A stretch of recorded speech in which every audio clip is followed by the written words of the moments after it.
Class हैं, चिंची class हैं, कितने चिंची इस पर रजिस्टर्ड हैं और उनके लिए जो सहूलतें होनी चाहिए, जो आपका राइट है, ठीक है ना, जो जो रजिस्टर्ड हैं और उनके कागजात मुकम्मल हैं, मसलन जो भी उनकी गाड़ी के कागज हैं, लाइसेंस है, ये चीज़ें इन सब लोगों के वो शुमार आपके पास हैं क्या? और इस सिलसिले में क्या आपने कभी DCO से, जो भी तरह अथॉरिटीज़ है उससे रब्ता करके उसकी लिस्ट वगैरह या उस पर बातचीत की है कि उस और उसकी अपनी गुजारिशात पेश की हैं, जो भी आपके राइट्स हैं, जो तरह मेन अथॉरिटी है जो इस पर बाई लॉ दरामद करके पाबंद है, आप क्या कहेंगे? जी, ये चिंची जो है ना वो कम से कम झेलम शहर में सबसे ज्यादा है बाकी शहरों की निस्बत।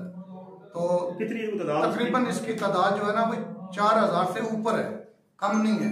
तो इसलिए जो है इसका ठेका भी इसी तरह हो रहा है, 1,16,20,00,000 रुपए का ठेका। जो रजिस्टर्ड है 4 करोड़ है, जो रजिस्टर्ड है वो इसके अलावा। तो हमने तो पहले भी मुतालबा किया था कि कम से कम जो है ना ये नई चिंची जो है ना इसको बंद किया जाए, कि पुरानी चिंची इतनी हो गई है कि जगह नहीं है हमारे पास शहर में। ये भी बाई लॉज की वायलेशन, कानून की खिलाफ वर्जी हो रही है। तो फिर कौन लोग इसमें खिलाफ वर्जी में मुलव्वस हैं गैर कानूनी कामों में? और इसमें जो है ना ये एजेंसियों वाले ही हैं और कारोबार वाले हैं जो ऊपर, इनको चाहिए